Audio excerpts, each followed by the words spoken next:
এটা কি করে হতে পারে? এখান থেকেই দেবাশিস বাবুর কাছে আসবার চেষ্টা করবো। দেবাশিস বাবু রয়েছেন। দেবাশিস বাবু, এই যে শর্মিষ্ঠা কিছুক্ষণ আগেই বললো যে গোটা বিশ্বের মাথায় ছাতা ধরবার দায়িত্ব সব যদি ডোনাল্ড ট্রাম্প নিয়ে থাকেন, আমেরিকার দাদাগিরি যদি চলে, তাহলে কি সত্যি মানে উনি চাইলেই এটা সম্ভব? না, চাইলেই সম্ভব নয়। মানে মেরুদণ্ড যদি বেন্ড করে দেয়, বাঁকা করে দেয়, তাহলে সম্ভব। আর মেরুদণ্ড যদি সোজা রাখে তাহলে সম্ভব নয়। অর্থাৎ মার্কিন যুক্তরাষ্ট্রকে প্রতিহত করার জন্য ভারতকেও জোটবদ্ধ হতে হবে। আমি বললাম ব্রিক্স একটা বড় ফোরাম, ব্রিক্সকে ভয় পাচ্ছে অলরেডি আমেরিকা, কারণ ব্রিক্স একটা কমন কারেন্সি প্রচলনের কথা বলছে। পাশাপাশি এই যে ডলারাইজেশনের প্রসেস চলছে, অর্থাৎ ডলার কেন্দ্রিক যে আন্তর্জাতিক বাণিজ্য, অর্থাৎ ডলার বিনিময়ের মাধ্যম আন্তর্জাতিক যে কারেন্সি হিসাবে, সেটার একটা চ্যালেঞ্জ। দ্বিতীয়ত হচ্ছে যে এই ফোরামটা যদি শক্তিশালী না হয়, তাহলে আগামী দিনে যে মাল্টিপোলার গ্লোবাল অর্ডার, বহু মেরুকেন্দ্রিক বিশ্ব, যে ভারত একটা মেরু, কানাডা একটা মেরু, জাপান একটা মেরু, ইউরোপিয়ান দেশগুলো এক একটা মেরু, অর্থাৎ এই ধারণাটা বাস্তবায়িত করতে হবে। কারণ আমেরিকা ভয় পেয়ে গিয়েছে যে 1991-এর পর থেকে, সোভিয়েত ইউনিয়ন ভেঙে যাওয়ার পর থেকে, যে আমেরিকা মানে হচ্ছে সারা পৃথিবীর নেতা, অর্থাৎ এই ধারণাটাকে কোথাও একটা চ্যালেঞ্জের সময় এসছে। সুতরাং ভারত যদি এখন ভয় পেয়ে যায়, তাহলে কিন্তু ভারতের যে বিদেশ নীতির অস্মিতা, যেটা আমরা প্রশংসা করেছি বিগত দিনে, ভারতের বিদেশ নীতি অনেকটা অ্যাক্টিভ হয়েছে বিগত কয়েক বছরে, এটা কিন্তু আবার সমালোচিত হবে। সুতরাং কোথাও একটা, আমি বলছি হঠকারী সিদ্ধান্ত নেওয়ার জন্য, কিন্তু কোথাও একটা ভেবেচিন্তে ভারতকে একটা কাউন্টার ফোরাম তৈরি করতে হবে আমেরিকার বিরুদ্ধে। কারণ আমেরিকার একচ্ছত্র আধিপত্যকে নয়তো কিন্তু প্রতিহত করা যাবে না। একদমই। দেবাশিস, এখানে একটু সঙ্গে থাকার কথা বলি। এই যে আমেরিকার আধিপত্য, তার একচ্ছত্র, আমি শেষ কথা যা বলবো, গোটা বিশ্বের প্রত্যেকটা দেশ মাথা নত করে মানবে, কোনো প্রতিবাদ নয়। বরং এখানেই উল্টো ভেবেছেন ট্রাম্প, কারণ এখনো পর্যন্ত মস্কো সবার আগে সরব হয়েছে বলে যেরকমটা জানা যাচ্ছে। কারণ মস্কো আমেরিকার এই ঔপনিবেশিক নীতি, সেই নীতির বিরুদ্ধে ইতিমধ্যে সুর চড়িয়েছে, এবং কোনো শুল্ক যুদ্ধ বা নিষেধাজ্ঞা ইতিহাস বদলাতে পারবে না। বন্ধু রাষ্ট্রদের মার্কিন হুমকি দিয়ে বিবৃতি রাশিয়া। আর এখান থেকেই যেহেতু আধিপত্য বজায় রাখতে নয়া ঔপনিবেশিক নীতি আমেরিকার তরফ থেকে, আর অন্যদিকে যারা এই নীতি মানছে না তাদের উপর চাপও বাড়তে দেখা যাচ্ছে আমেরিকাকে, সেক্ষেত্রে মস্কোর ভূমিকা কিভাবে দেখছেন দেবাশিস বাবু? আরেকবার প্লিজ রিপিট করুন এটা। যেহেতু বলা হচ্ছে যে আমেরিকা গোটা বিশ্বের উপর চাপ বাড়ানোর চেষ্টা করছে, কিন্তু মস্কোর তরফ থেকে বলা হচ্ছে যে এই যে অর্থনৈতিকভাবে চাপ তৈরির চেষ্টা, এই অভিযোগও মস্কো করছে। মস্কো আবার এটাও বলছে যে শুধুমাত্র এই চাপ তৈরির চেষ্টা করেই ইতিহাস বদলানো সম্ভব নয়। ঠিক বলেছেন মস্কোর তরফে। দেখুন, এই চাপ কিন্তু একসময় ইংল্যান্ডও দিত, আমেরিকাও দিচ্ছে, একসময় সোভিয়েত ইউনিয়নের সময় সোভিয়েত ইউনিয়নও দিত। কিন্তু চাপ দিয়ে ওয়ার্ল্ড সিস্টেমকে পাল্টানো যায় না, সেটা একটা পরে টাইমিং এটা করা যায়। আর সেই সময় রাষ্ট্রগুলো এত শক্তিশালী ছিল না, কিছু কতিপয় রাষ্ট্র নিয়ন্ত্রণ করতো সারা বিশ্বকে। এখন কিন্তু অনেক নিয়ন্ত্রণকারী রাষ্ট্র, potential militarily powerful state, economically technologically powerful state, advance state আছে সারা বিশ্বে। সুতরাং তারা কিন্তু এরকম কোন একটা দেশ মানে বললো, চাপ দিল, ধমকালো, মেনে নিল তা না। আর পাকিস্তান বাংলাদেশ যে স্ট্যাচারে, ইন্ডিয়া একই স্ট্যাচারে যায় না। সুতরাং পাকিস্তানকে ধমক দিতে পারে, বাংলাদেশকে দিতে পারে, উগান্ডা, রাওয়ান্ডা, কেনিয়াকে দিতে পারে, ভারতকে ধমকানোর রাষ্ট্র না। ভারতের বার্গেনিং এর পজিশন আছে, দর কষাকষি করতে পারে আমেরিকার সাথে।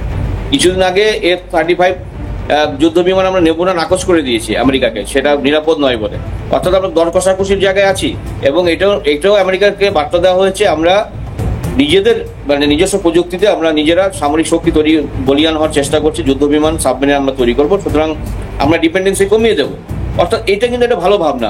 আমরা অনেকটা আমেরিকাকে সঙ্গে চলতাম, কারণ আমেরিকার কাছ থেকে আমরা যুদ্ধ সরঞ্জাম আনতাম, টেকনোলজি, কারণ সেই টেকনোলজি ভারত অন্যান্য দেশের সহযোগিতা বা নিজে তৈরি করছে। সুতরাং ভারত যেদিন সেলফ রিলায়েন্ট পলিসির কথা বলছে বর্তমান সরকার, সেটা বাস্তবে যেদিন প্রয়োগ হবে, অর্থাৎ পূর্ণাঙ্গভাবে আমরা সেলফ রিলায়েন্ট হবো, আত্মনির্ভরশীল ভারত হবো, সেদিন অনেক ক্ষেত্রে মার্কিন যুক্তরাষ্ট্রকে আরো সরাসরি নাকচ করতে পারবো, এবং তার হুমকিকে পাল্টা হুমকি দিতে পারবো। এখানে আমি একটা প্রশ্ন রাখার চেষ্টা করি। মূলত এই যে আমরা দেখতে পাচ্ছি যে আমেরিকার বা ট্রাম্পের যে নয়া ঔপনিবেশিক নীতি, একটা একচ্ছত্র আধিপত্য বিস্তার করার শেষ কথা, কিন্তু এখানে দাঁড়িয়ে গতকাল আমরা দেখলাম RIC তাদের নিজেদের মধ্যে যে বৈঠক, মস্কো এখন সুর চড়িয়েছে, তারা বলছে নিজেদের মধ্যে বন্ধুত্বপূর্ণ সহযোগিতার রাস্তা প্রশস্ত করতে হবে। ভারতের বিদেশ মন্ত্রকের তরফ থেকেও পরিষ্কার বার্তা দেওয়া হচ্ছে। কোথাও কি মনে হচ্ছে ভারতও একটা বার্তা দেওয়ার চেষ্টা করছে, ভারত ঝুঁকেগা নেহি? আর এইরকম প্রত্যেকটা দেশ যদি এক কাট্টা হয়, হয়তো সম্ভব নয়, কেউ হয়তো কোনোদিন ভাবতেও পারেনি যে আমেরিকাকে কোণঠাসা করা যেতে পারে, কিন্তু সেটা কি কোথাও হতে পারেন ট্রাম্প?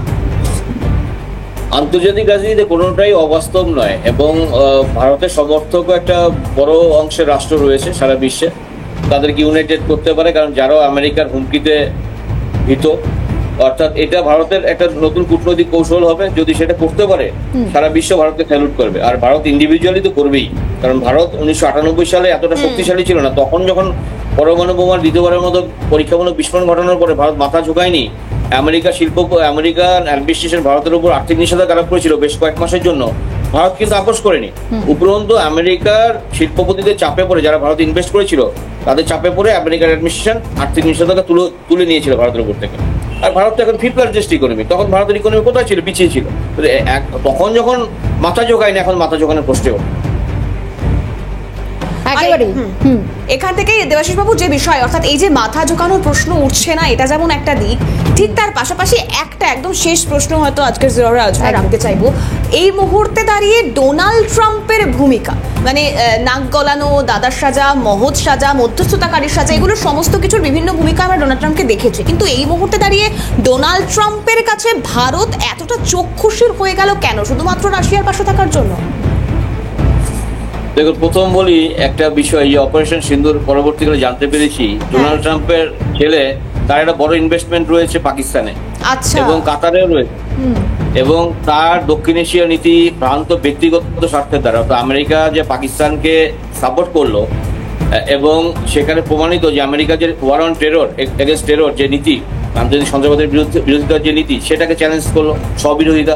দ্বিতীয়ত যেটা করলো সেটা হচ্ছে মানে ভারতকে একদিকে বলছে মানে আমার রিলায়েবল পার্টনার, ন্যাচারাল পার্টনার, বা অন্যদিকে একই সমপর্যায়ে দিল। অর্থাৎ তার যে কথার কোনো দাম নেই, মূল্য নেই, এবং তার যে কথা অস্থিতিশীল বক্তব্য, এটা যদি মার্কিন যুক্তরাষ্ট্রের যে মূল যে নীতি, দক্ষিণ এশিয়ার নীতি, তার সাথে ম্যাচ করে না। সুতরাং ব্যক্তিগত একটা বিষয়, অর্থাৎ পার্সোনালিটি ম্যাটার্স আন্তর্জাতিক সম্পর্কের ক্ষেত্রে, কিন্তু ট্রাম্প যে ব্যক্তিত্ব, অর্থাৎ তার কথার যে ওয়েটেজ নেই, অর্থাৎ তার সাথে তার যে পুরনো যে বন্ধু মার্কিন শিল্পপতিরা, ইলন মাস্কের বন্ধুত্ব ছিন্ন হয়ে গেছে। সুতরাং তার সাথে আগামী দিনে যে ধরনের রাষ্ট্রগুলো আপাতত বন্ধু আছে তাও ছিন্ন হবে। অর্থাৎ ট্রাম্পের স্বার্থে যখনই ঘা পড়বে, তখন কিন্তু ট্রাম্প জাতীয় স্বার্থের অপেক্ষা তার ব্যক্তিগত স্বার্থকে দেখে, মার্কিন যুক্তরাষ্ট্রের জাতীয় স্বার্থ অপেক্ষা। সুতরাং সেখানে মার্কিন অভ্যন্তরীণ একটা জনমত সৃষ্টি হবে আগামী দিনে, যে কত ভুল পদক্ষেপ নিয়েছে তারা, কেন ট্রাম্পকে নির্বাচিত করেছে, এবং সারা বিশ্ব থেকে আন্তর্জাতিক জনমত তৈরি হবেই মানে ট্রাম্পের বিরুদ্ধে। এবং এখন পুরোটাই সময়ের অপেক্ষা। দেবাশিস বাবু, অনেক ধন্যবাদ জানাবো আপনাকে এতটা গুরুত্বপূর্ণ সময় আমাদেরকে দেওয়ার জন্য। অতিথি, এখানেই কিন্তু প্রশ্ন উঠছে যে খুব স্বাভাবিকভাবে আগামীতে অন্তত ডোনাল্ড ট্রাম্পের ঔপনিবেশিক নীতি বা নয়া বিদেশ নীতি কোন দিকে যায়, আরো নতুন নতুন কি তার মাথার মধ্যে ঘোরাফেরা করছে, কোন কোন দেশের সঙ্গে আরো কি চাপানোর, কি শুল্ক চাপানোর চেষ্টা তিনি করেন।